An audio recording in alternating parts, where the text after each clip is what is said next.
Olá e sejam muito bem-vindos! Hoje a gente vai mergulhar num dos textos mais antigos da humanidade, mas por um ângulo que talvez mude tudo. A gente vai explorar uma ideia fascinante que pega uma história que todo mundo acha que conhece e a transforma num possível mapa para o futuro. A pergunta que vai guiar a nossa conversa é essa aqui. E se os 7 dias da criação, lá no Gênesis, não forem só sobre como o mundo começou? E se, na verdade, eles forem um padrão, um tipo de calendário cósmico para toda a jornada da humanidade? É uma ideia, olha, ousada, mas é fascinante, né? Então, vamos lá. Essa interpretação pode parecer coisa nova, mas não é não. Ela é conhecida como a teoria do dia milenar. E olha, ela tem raízes bem profundas na história, viu? A gente está falando de figuras muito importantes do cristianismo primitivo. Gente como Barnabé, que era companheiro do apóstolo Paulo, e Irineu, um bispo lá do segundo século. Eles já olhavam para esse texto e viam um significado profético muito, mas muito maior. Mas de onde eles tiraram isso, né? Bom, a base para essa teoria toda vem da interpretação de passagens como o Salmo 90, que diz que para o Senhor um dia é como 1000 anos. O Barnabé, aquele pensador cristão que eu mencionei, pegou essa lógica e aplicou direto na semana da criação. Para ele era quase uma matemática profética, sabe? 6 dias de criação, então seriam 6.000 anos de história humana. Ok, então, como é que isso funcionaria na prática? Como é que isso se aplicaria na história? Para quem defende essa teoria, a jornada da humanidade não é uma série de eventos aleatórios, nada disso. É um plano bem orquestrado, dividido em épocas bem distintas que, olha só, espelham a semana da criação. A divisão seria mais ou menos assim. A história é dividida em 3 grandes blocos de 2.000 anos cada. Os primeiros 2.000 anos iriam de Adão até Abraão. Os 2.000 seguintes, de Abraão até Cristo, que seria a Era de Israel. E os últimos 2.000 anos, bom, esses seriam a Era da Igreja. Se a gente somar tudo, dá o quê? 6.000 anos, ou seja, 6 dias. E isso nos leva direto para o 7º dia, um período futuro de 1.000 anos de descanso, que é o famoso milênio. A estrutura paralela aqui é o ponto-chave. Pensa comigo, os 6 dias de trabalho de Deus lá no Gênesis, eles espelham 6 milênios de trabalho, de esforço, de toda a história da humanidade. E o 7º dia, o dia em que Deus descansou? Bom, ele seria um prenúncio, uma prévia do milênio, aquele período de 1000 anos de paz para toda a criação que é descrito lá no livro do Apocalipse. E para a gente entender essa interpretação ainda melhor, a gente precisa olhar para o simbolismo dos números. Porque aqui, os números 6 e 7 não são só números. Eles não são aleatórios. Pelo contrário, eles carregam um peso simbólico gigantesco nas escrituras. Funciona assim. O homem foi criado no 6º dia, certo?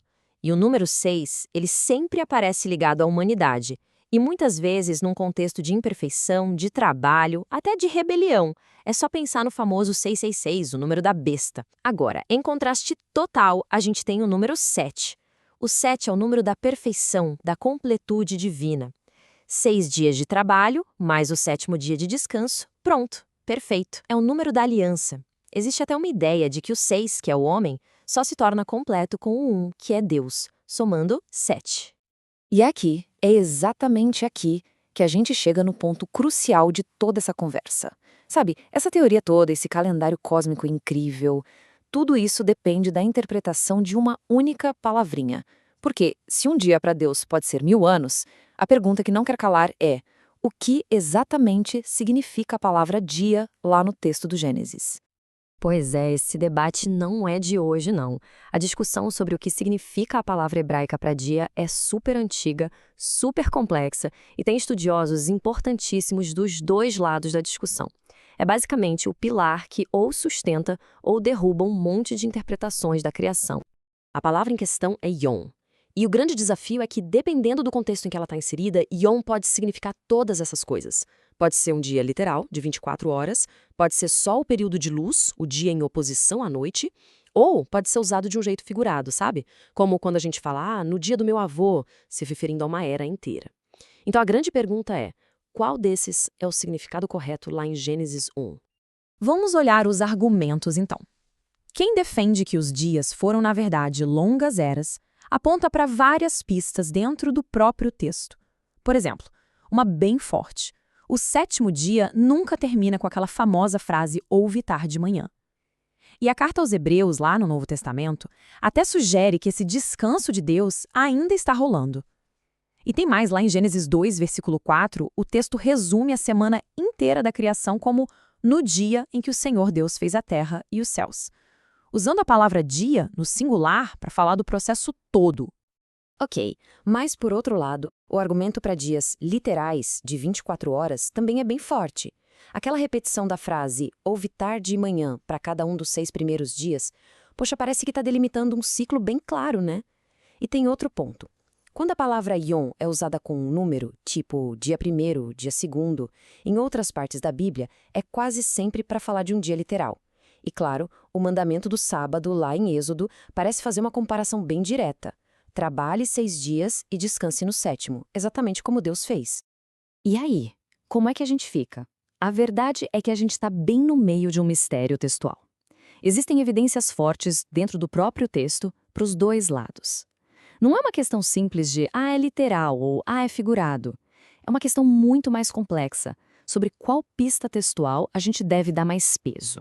Então, para resumir o debate, de um lado a gente tem a estrutura tarde-manhã e o uso de números que apontam para um dia literal de 24 horas.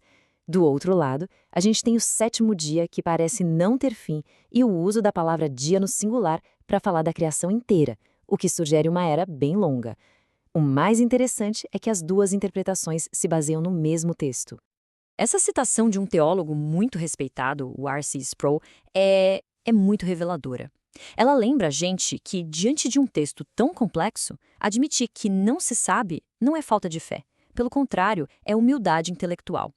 Grandes mentes da história, desde Agostinho até hoje, não se sentiram na obrigação de ter uma resposta final e definitiva sobre a duração exata desses dias. E é com essa pergunta que a gente encerra a nossa reflexão. No fim das contas, será que o verdadeiro poder da história da criação está na sua cronologia exata ou na sua mensagem atemporal? Uma mensagem sobre um Criador que traz ordem a partir do caos, que estabelece um ritmo de trabalho e descanso que ecoa em toda a nossa existência. Talvez, seja qual for a duração dos dias, o ponto principal não seja o quanto tempo levou, mas sim o que foi feito e, principalmente, o porquê. Talvez seja aí que a gente encontre a sua verdade mais profunda, mais duradoura. Muito obrigado pela companhia nesta análise.